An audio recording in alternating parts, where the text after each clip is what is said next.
how supply and demand affects the forex market, and how you can use this knowledge to profit from the markets. You need to know a couple of things when it comes to the basics, okay? The first thing is you need to know that, okay, when buyers are more than sellers, the price will increase. To put it simply, when demand increases, alright, when demand from buyers increases,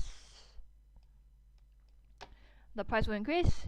On the other hand, when sellers are more than buyers, the price will go down, it will decrease. Now the thing is, why is it that currency markets trend? Why does it go on a very long uptrend, bullish trend, a very long downtrend, bearish trend? Why does the market do that? It has a lot to do with supply and demand. So right now when you see a bullish trend, it tells you that buyers are more than sellers, and hence the price will increase. In other words, there is an imbalance of buyers and sellers because buyers are not equal to the amount of sellers. Let me just rub this first. Because they are not equal to each other, and hence the number is not balanced. You know what I'm saying? Now an imbalance doesn't have to last for a long time, okay?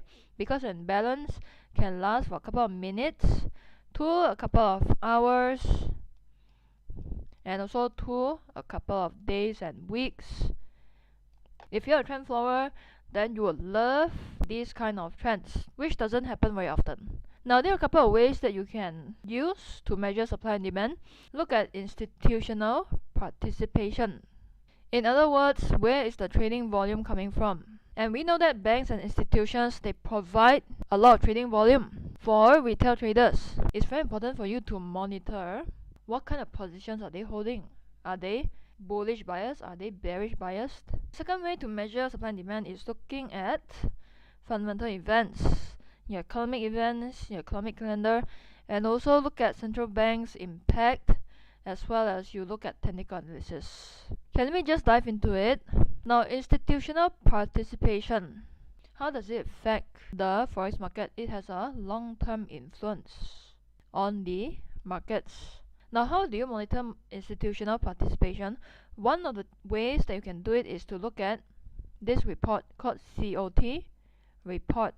So what this report shows you is that it shows you the currency futures trading volume. Now, why is it that we look at currency futures? Because forex market, there's no central exchange, and hence there's no data as to how many positions retail traders are holding.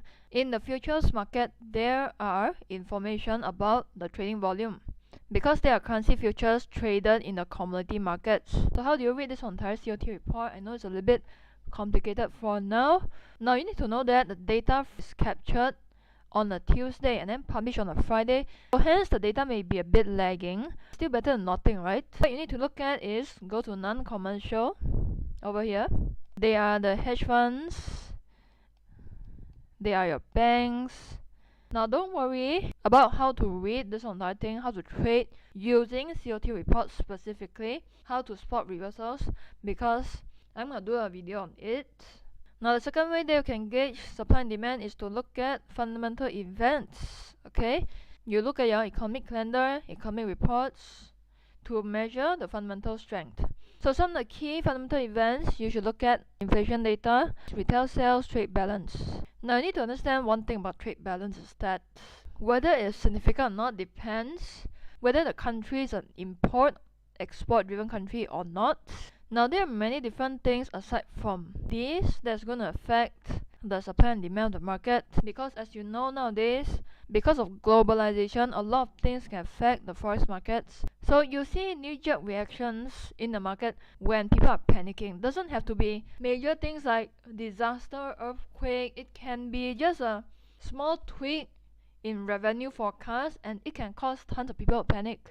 So that's why I always say that as a forex trader, please don't confine yourself in a bubble and then be like, okay, I'm a forex trader, so I should just look at forex market.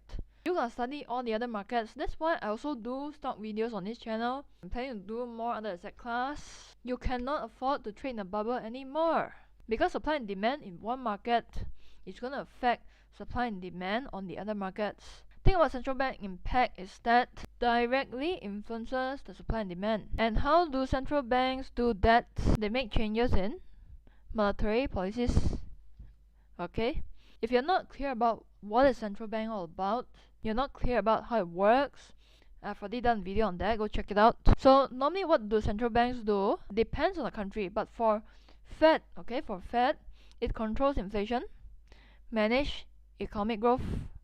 Okay, so what central banks do is that if they want to decrease the money supply, they don't want too much money flowing in the economy, then they will increase interest rates. So central banks are going to decrease rates to increase the money supply in the economy, to have more money flowing in the economy. But if there's too much money flowing in the economy, it's going to cause inflation. When inflation increases way too much, central banks are going to increase interest rates. So the fourth way that you can monitor supply and demand is look at technical analysis. One way, which is look at the overall trend. If it's going uptrend, means that demand is more than supply, buyers are more than sellers. It's going downtrend, like what I mentioned just now, means sellers more than buyers. So one of the ways that we can look at supply and demand using technical analysis is to use support resistance. In this case, this is your resistance. So what does this tell you is that sellers, they are flooding the market. That is why when the price reaches test the resistance, the supply would push the price lower. You know what I'm saying? So what's happening right here, you see the price test this level a couple of times. Okay, so what you see here is that buyers are coming in, they're supplying the demand, and hence it pushed the price up. In a way, there's a battle between buyers and sellers. Buyers come in, push the price up, sellers come back in, push the price down, and at the same time support level test right here. Buyers come back again, push the price up, and eventually the buyers won, and then a new bullish trend is formed.